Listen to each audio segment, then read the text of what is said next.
Salut messieurs, alors on se retrouve sur cette deuxième diffusion sur le circuit d'Imola pour le championnat Clio Cup sur Virtual Driver. Encore une fois, non moins de 40 participants pour cette deuxième épreuve sur le circuit italien.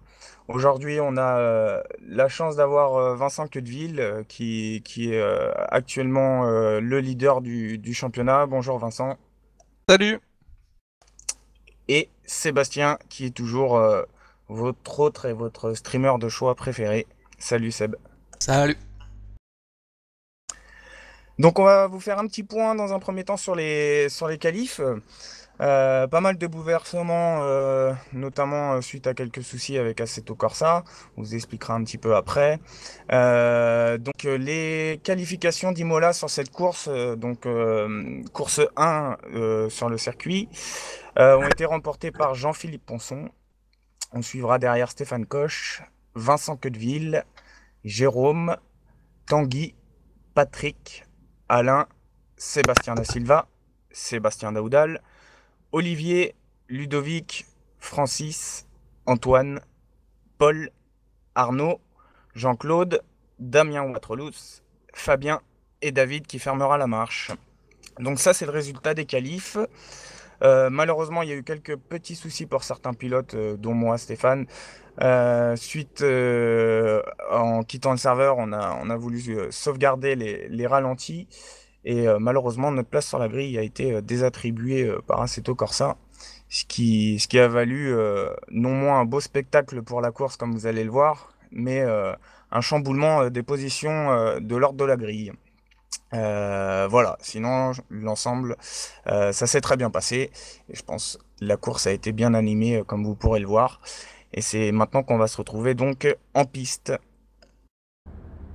Allez, donc on est sur la grille de départ, course 1, Imola. On est sur la voiture de Jean-Philippe Ponson en première ligne, avec Vincent qui est juste derrière. Vincent, qu'est-ce que tu peux nous dire sur ce circuit? Quelles ont été les difficultés, notamment rencontrées lors des précales ou des qualifs? Comment ça s'est passé chez vous? Je rappelle que tu fais partie de la team OKP, petite voiture rose que vous verrez. C'est surtout été en fait d'arriver à exploiter le circuit au mieux avec toutes ces chicanes et tout en restant, je dirais, dans le contexte du circuit, quoi. Donc, exploiter au mieux, régler la voiture et être le plus propre sur un tour parfait. Très dur en fait. D'accord. Une usure des pneus importante sur le circuit. On sait qu'Assetto gère de façon différente le grip. On le Ouais, voit là qu'au départ ça patine énormément là. C'est Jean-Philippe. Le grip était comment sur ce circuit là? Le grip en fait, je dirais que ça va. Après, c'est un petit peu dans le setup et dans la conduite. Il y en a beaucoup qui usent plus les pneus que d'autres, mais faut arriver à s'adapter. Mais à la fin de course, c'est quand même assez dur, hein. Beaucoup de sous-virages pour moi, hein. D'accord. On voit que ça s'est à peu près bien passé, en tout cas sur la première chicane. Je peux Ouais, on voir que peut. tu as pris la tête. Jérôme était assez collé hein, dès le départ. Là. On voit deux OKP, deux restarts, une restart Racing Team et une restart X3. Là, Bah c'est assez après, serré. je dirais merci à TS parce qu'avec Jean-Phi, on a causé tout en faisant le départ et en fait, sur ce circuit-là, la pole n'était pas la meilleure place. Donc, D'accord. en étant deuxième, en étant à l'intérieur, en fait, c'était nettement mieux pour le premier virage. Mais merci TS de pouvoir communiquer. C'est vrai que c'est quand même bien sympa, surtout quand on est en équipe. C'est important, quoi. Après, il y On avait voit que ça part vite. Ouais, Jérôme était derrière et il fallait un petit peu fermer la porte sans trop la fermer. Tout en restant fair play. Ouais. Exactement. On voit que c'est assez propre. Hein, les lignes de course sont bien respectées.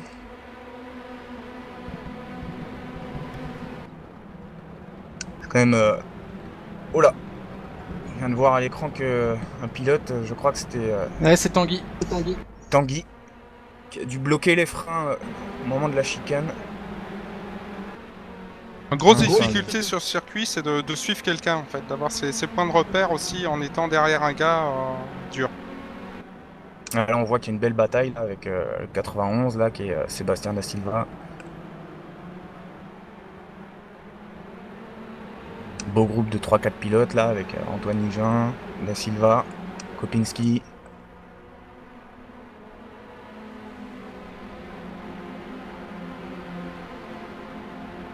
Sébastien.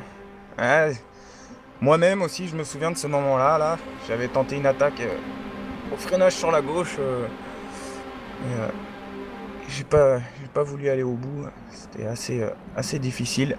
Et d'ailleurs, si mes souvenirs sont bons, bah voilà, on le voit à l'écran. Il y a Alain Choisenard qui sort dans l'herbe et qui vient me repercuter. C'était absolument pas de sa faute. Je crois que la commission a délibéré sur ça et que c'était un accident avec David, je crois, si mes souvenirs sont bons. J'ai eu la chance de passer à travers, mais c'est assez difficile. Voilà, un petit drift de Jean-Claude Menck.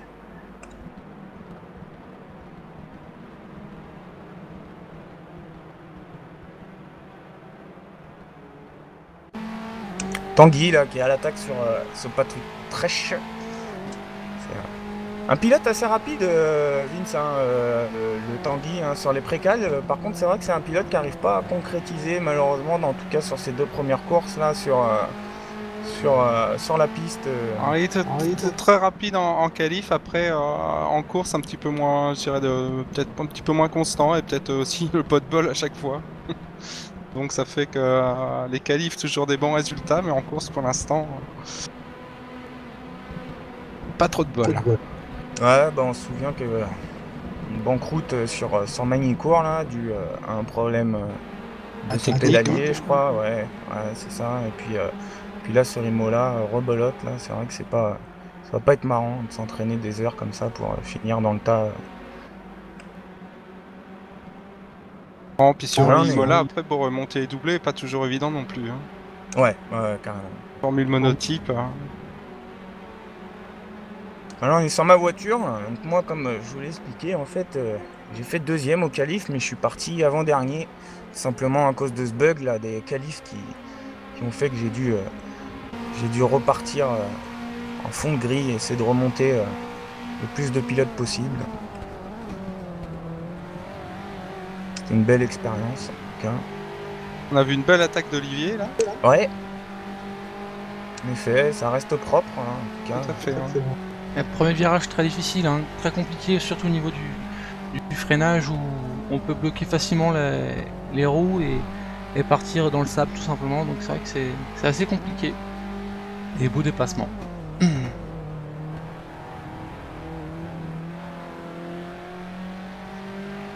On est sur des belles lignes de course là. Il faut rappeler que sur ce circuit, il y a eu une commission assez importante.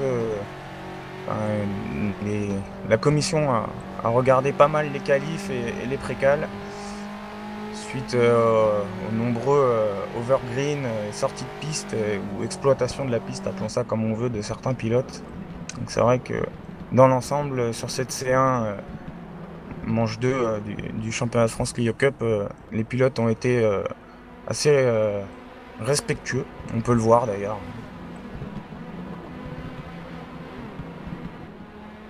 Il nous a engendré un petit stress sur les qualifs où on était obligé de bien respecter ses lignes et un petit peu de conduire en faisant attention. Plus attention. Ouais, tout à fait, ouais. C'est vrai qu'on pouvait moins attaquer que sur les précales, on savait qu'on allait être observé. D'ailleurs, bah, je crois, enfin c'est pas je crois, j'en suis sûr maintenant puisque la commission est passée. Jean-Philippe Ponson qui avait gagné les qualifs a fait 4 overcuts ou sorti 4 fois de la piste, ce qui a fait qu'il a été déclassé malheureusement.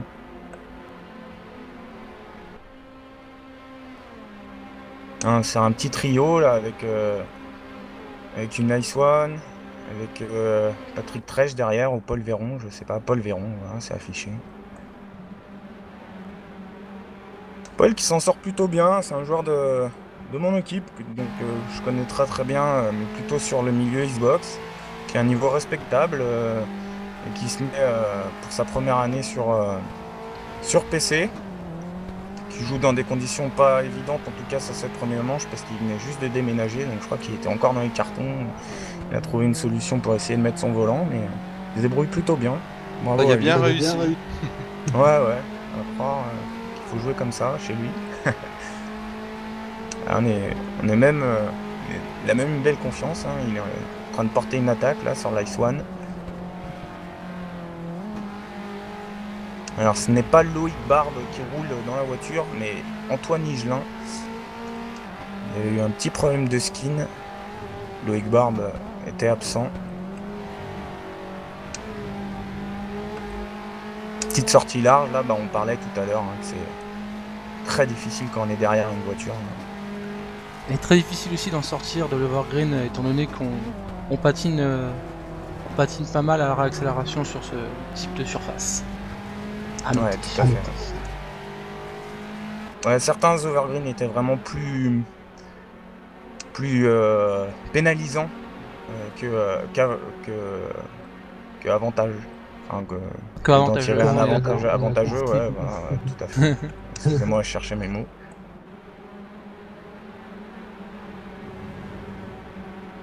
On est sur toi là, Sébastien. On voit que tu reviens sur Paul qui est devant. Et moi qui suis derrière, hein, qui vais pas me laisser faire. C'est pas parce que je suis parti en fond de grille que je ne veux pas remonter.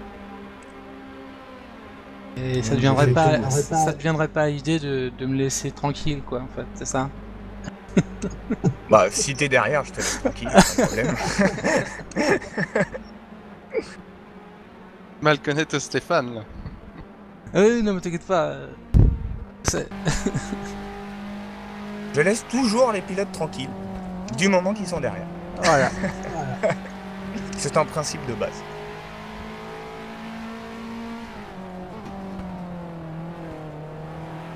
Donc là, on est on board là. Donc moi-même au pilotage, Sébastien devant.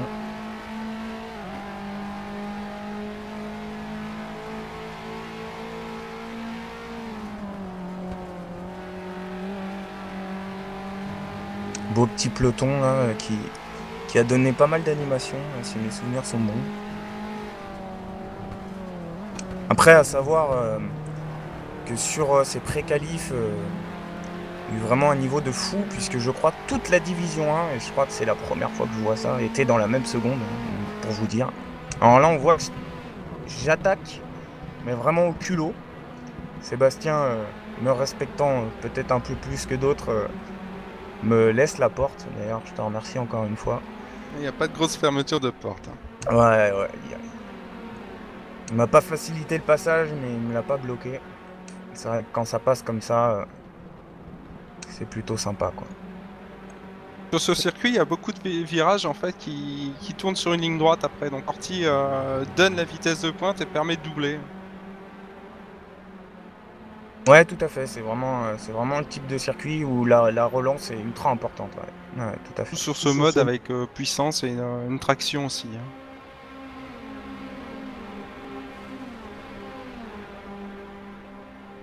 Là, on voit hein, Sébastien qui se fait attaquer par Tanguy, je crois, également, au frein. Tanguy qui passe.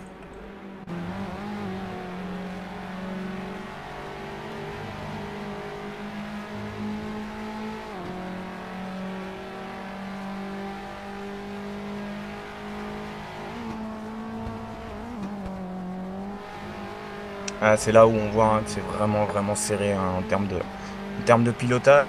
C'est aussi la difficulté de ces modes type traction et type monotype quoi. Vraiment le pilotage c'est la clé, outre le setup bien entendu, mais c'est vraiment la clé hein, sur un mode de voiture si peu puissante et où le pilotage fait énormément quoi. Tu arrives à faire la différence sur un tour en qualif ou en pré-cal, mais par contre en course c'est très dur de faire une différence et de pouvoir doubler ou justement grâce à ce mode comme tu dis. Une grosse sortie là. La grosse sortie de Tanguy là. Vraiment, bah, on en parlait tout à l'heure, hein, c'est vraiment pour lui vraiment pas de chance sur les deux manches là. Un début de championnat difficile. Ouais, vraiment. Si j'ai bien compris, il avait un problème technique au niveau de l'accélérateur sur ce virage-là. Je crois que sa pédale d'accélération avait été bloquée à ce moment-là. Il est resté bloqué, ouais. Ouais. Ouais, c'est ça, tout à fait. Ce qui fait que La il première arrive à manche, rouler. c'était son pédalier qui déconnait au niveau de son frein, donc il roulait tout le temps avec du frein, donc il était un peu stoppé. Et la deuxième manche, effet inverse, c'est l'accélérateur. Après, on voit Clan le est trio de revenu tête. devant, là. Mm. Un trio de tête, là, qui s'est un peu dégagé. Et que Jean-Philippe Ponson en deuxième position. Vincent, toi-même, qui a pris un peu large devant. Jérôme, toujours en embuscade un peu plus loin. En fait, on a plus ou moins, si on peut dire, géré la course dans le sens où dès que l'écart s'est fait, on a mis notre effort pour le garder, quoi. Après, c'était plus une gestion de l'écart et une concentration pour chaque tour.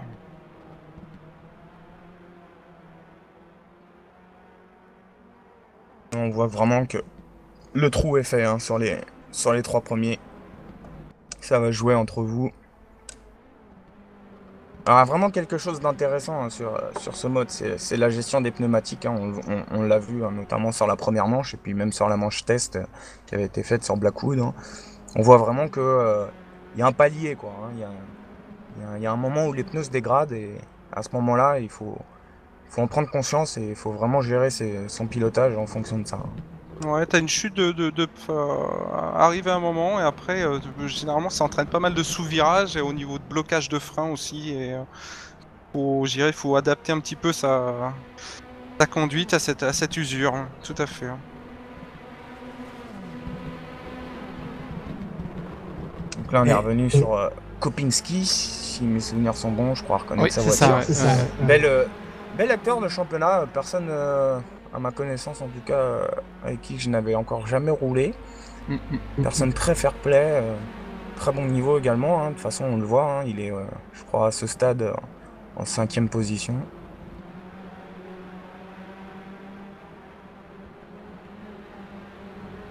Mais il est revenu sur moi. Apparemment, le réalisateur m'aime bien. Je suis revenu dans le top 6, je crois, à ce moment-là, top 6 ou 7, je sais plus. On peut profiter de la baston qu'il y avait.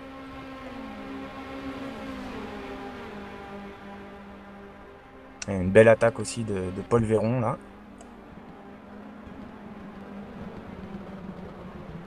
Ah, et ça passe, hein, c'est propre.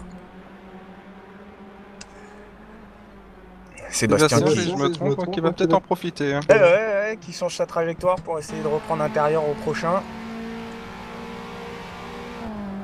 Ah non, il attaque pas. Bien joué, c'est fair play parce qu'il n'était pas passé.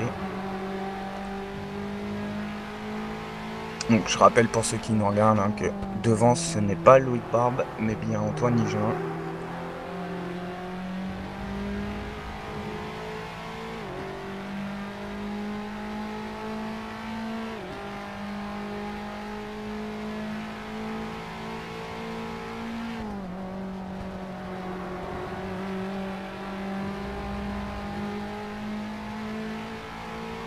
Ah là on arrive vraiment dans la plus grosse difficulté de ce circuit qui est ce double droite avec une remontée. Alors de 1 la commission avait dit qu'il fallait pas sortir plus large que le vibreur.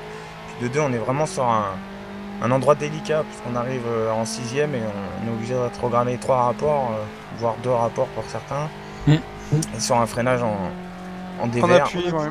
En appui, tout ce qu'il faut pour être délicat. C'est mine de rien un point 1 technique et 2 où on peut vraiment gagner du temps et doubler parce que derrière il y a quand même une ligne droite.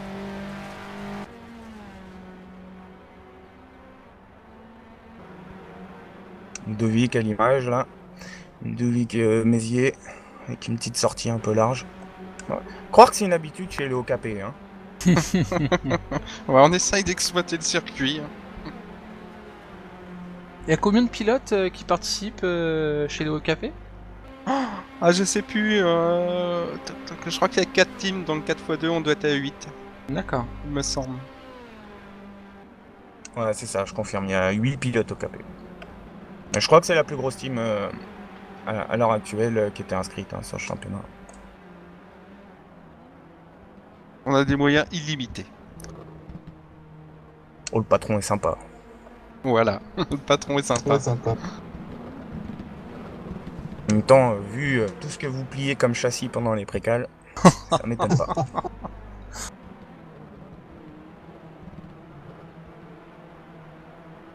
Alors on teste, hein, ça passe, ça casse.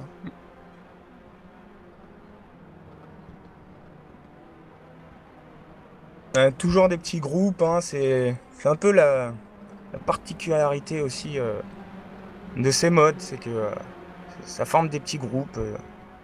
Dès qu'on est en groupe, hein, comme dans tous les modes, on roule un peu moins vite. Du coup, Ouais, ça donc permet à ceux de revenir, ceux qui sont derrière de revenir, et ça permet aussi à ceux de devant de s'éloigner.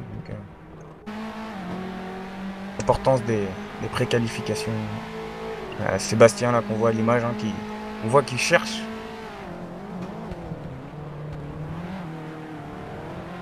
Un beau passage de la chicane. Une sortie overgreen quand même. Petit appel de phare pour dire que je te doublerai pas parce que je suis sorti.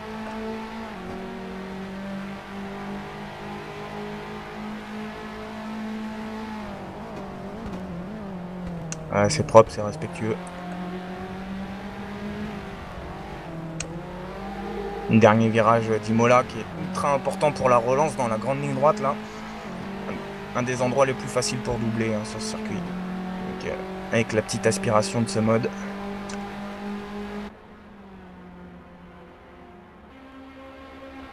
D'ailleurs on voit, c'est à l'attaque à la speed.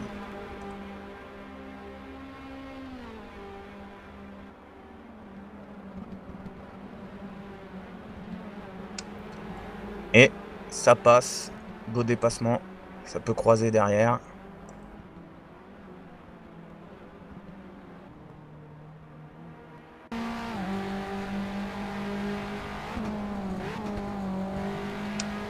Oh, et Antoine qui nous fait un intérieur. Ah ouais, par contre, qui a dû oublier son freinage. Wow, wow.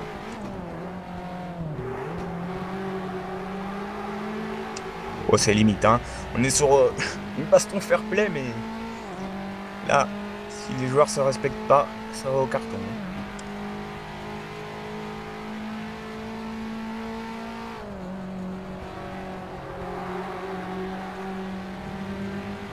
On peut appeler fair play avec un zeste de virilité. C'est exactement ça. Gros zeste, gros zeste. Quel est ton état d'esprit là dans ce moment-là, Sébastien là, qu'est-ce que tu peux nous dire là non Tu veux Comment vraiment on se sent dans savoir ces moments-là là, quand on sent qu'on vient de passer mais que la personne vient de nous en remettre une. Énervé, très énervé. Énervé, c'est le mot. Surtout comme ça.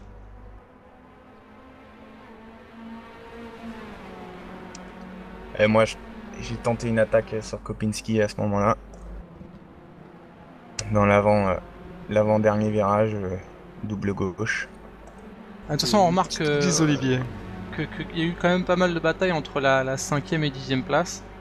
À en croire que le ventre mou est très très homogène, sans être péjoratif bien entendu.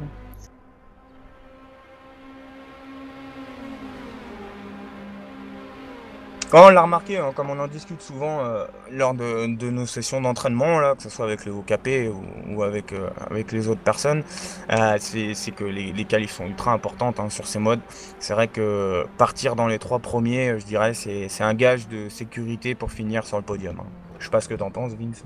Bah là oui tout à fait, sur la course on peut bien voir, nous les 3 premiers on est partis, il n'y a pas eu de bagarre parce qu'il y a eu tout de suite un petit écart, ça nous a permis de creuser un écart par rapport à, si on peut dire entre parenthèses, la horde derrière.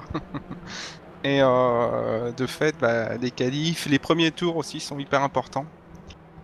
En fonction de ce qui se passe, il y a un peu d'accrochage, un peu de bagarre, tout de suite ça fait des écarts et avec le mode très très dur de remonter en fait. Après aussi, il faut comme tu disais, les pneumatiques sont très importants et les pilotes peuvent avoir 2 stratégies différentes, soit en étant, on va dire, plutôt cool au début de course, histoire de pas trop abîmer les pneus et de finir un peu plus fort que les autres, soit d'attaquer dès le début et de gérer après son capital pneumatique en fin de course. Donc C'est vrai Oui, il y que a c'est... beaucoup de paramètres, hein. Il y a le pilotage qui fait aussi, et puis si tu es en bagarre, t'as tendance à attaquer un peu plus, de tirer plus dans tes pneus, et l'usure sera pas la même, hein. Ouais, c'est clair. Le setup aussi qui est hyper important pour justement arriver à peaufiner cette usure qui peut être très rapide pour certains. Là, on est sur Alain Choisenard. Très bon pilote aussi, un peu comme Tanguy, avec un peu plus de réussite, mais un Très pilote rapide, oui. très rapide en qualif, en pré-qualif, qui pour le moment n'a pas réussi sur l'ensemble à s'extraire véritablement à la hauteur de son niveau, mais qui, ne l'oublions pas, a remporté quand même une manche sur Manicourt. Et qui lui aussi a eu la même pénalité que moi, c'est-à-dire qu'en sauvegardant son ralenti, il est parti, je crois, 1 ou 2 places devant moi, en arrière du peloton. Donc obligé de cravacher pour revenir. Pilote assez viril, par contre, en piste.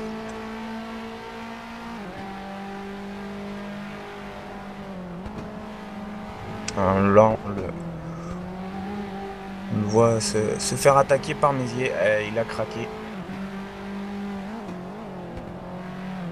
Encore un pilote capé qui reprend une position. Oh là là, par contre, l'exploitation de la large. piste N'est vraiment pas dédié qu'à l'OKP. à son paroxysme entre l'OKP et Alain Choisner.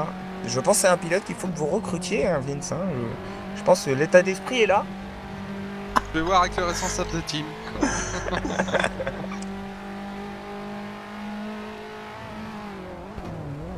Petite question par contre pour les OKP.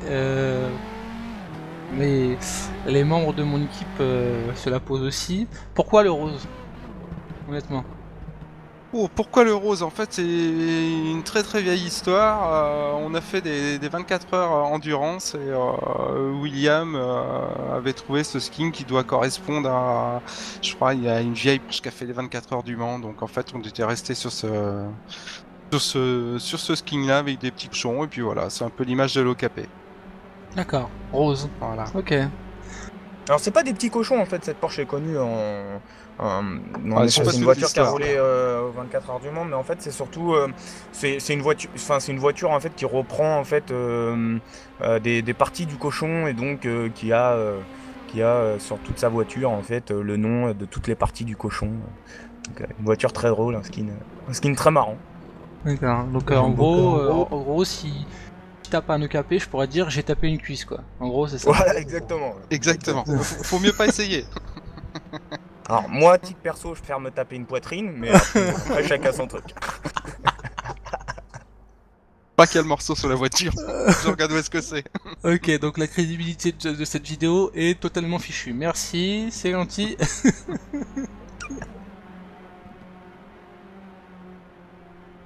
Voilà, devant, ça s'est vraiment dégagé. Ah, on a l'impression quand même que Jean-Phi, il est vraiment derrière, hein. La moindre erreur, il passe. Ouais, ça fait un petit peu le yo-yo au niveau de l'écart. Bon, après, je pense que on était sur TS ensemble, donc on n'a pas trop discuté parce qu'il fallait être concentré. Après, ouais, ça fait un peu le yo-yo. Il est revenu dans la course, il est revenu très proche, quoi. Alors, il y a un joueur qu'on n'a pas vu à l'écran, mais qui, mine de rien, est très performant. Je crois qu'il y a eu, malheureusement, vraiment, alors là, le comble de malchance, enfin, sur cette manche, c'est Francis Savert, pilote très rapide également. Avec des bons chronos aussi en précal, ouais. Très bon chrono, vraiment une personne fort sympathique. On croise souvent. Là, on est sur les Pro Racing. Tiens, je vais leur passer un petit coucou. C'est une team que j'ai découverte il n'y a pas longtemps. Des personnes très sympathiques. Bobby, le responsable de leur équipe, nous suit de très près, relaye les infos. Très belle team aussi. Je crois qu'ils ont 5 personnes engagées de chez eux. Alors, le niveau est pas aussi haut que là au KP. Mais par contre, ils sont vraiment aussi sympathiques que vous. Voilà, on est sur la voiture de Francis Savert. Je crois qu'il y a eu vraiment le comble de malchance sur ces deux manches, hein, sur Imola. Je crois que tous les cartons, ils étaient pour lui. Enfin, non pas parce qu'il était à l'initiative de ceci, mais il a à chaque fois été dedans, quoi. Ah, puis sur une course d'une demi-heure, si t'as un carton, tout de suite tu le caches. Hein. Pas trop le temps de remonter ou quoi que ce soit. Hein. Ah ouais, complètement.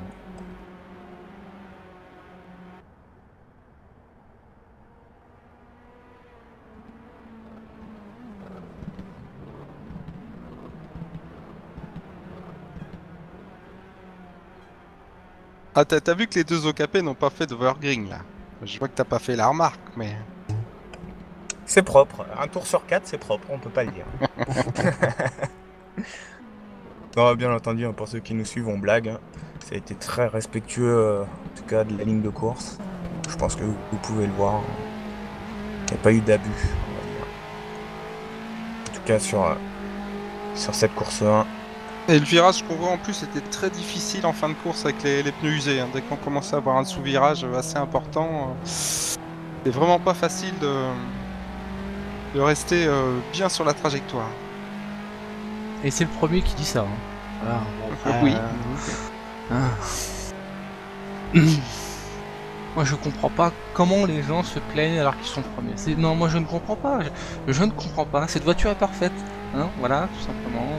Donc, non, c'est pas vrai. Elle va très bien. Ouais, non. Autant sur Manicourt, c'est vrai que moi perso, j'ai pas pris énormément de plaisir. C'est peut-être parce que le circuit me plaisait pas du tout. Autant sur Imola, le grip me correspondait beaucoup plus et c'est vrai que j'ai vraiment pris un pied fou à conduire cette voiture sur ce circuit. Je sais pas si pour vous c'est pareil. Pour moi, c'était le cas. Bah, moi, à titre perso, je suis fan du circuit de Magny-Cours pour avoir eu la chance de rouler en vrai dessus. Donc du coup, je connais très bien ce circuit et c'est vrai que c'est un de mes circuits préférés. Donc du coup, j'ai pour ma part préféré Magny-Cours. Après, c'est vrai qu'en termes de grip, Magny-Cours a beaucoup moins de grip. Faut pas oublier qu'Imola est un circuit officiel hein, du jeu Assetto Corsa, hein, la plateforme qu'on utilise. Alors que Magny-Cours est un circuit qu'on a modé uniquement pour ce championnat. Donc les grips sont un peu différents, on n'a pas les mêmes moyens, on va dire, techniques que l'éditeur pour être aussi performant en termes de grip qu'eux. C'est deux circuits assez différents et ça va être aussi un peu à celui qui s'en sort le mieux sur l'ensemble du championnat, parce qu'on a des circuits qui sont assez différents les uns des autres. Sur la troisième manche, on se retrouvera à Le Dénon. Alors Le Dénon a peut-être quelques petites similitudes avec Imola, avec des virages un peu en aveugle, on va dire. Circuit très difficile aussi qu'on verra sur cette troisième manche. Montagne russe, j'appelle ça moi. Les montagnes russes françaises. Moi, j'étais pas trop fan d'Imola, mais bon, avec une victoire, on l'aime un peu mieux. Alors par contre, là, on voit que Paul et Antoine se battent. Là, on est dans le dernier tour. On n'était pas trop repérés, mais là, on est dans le dernier tour. Et ça a l'air d'être très très chaud. Oula, ouais, Paul qui tente une attaque. Ah ouais, en effet. Ouais, c'est passé. Oh là là là là. Par contre, Antoine qui est revenu sur lui. Oh là là. Alors, en effet, là, soit il l'a pas vu, soit c'est vraiment pas beau.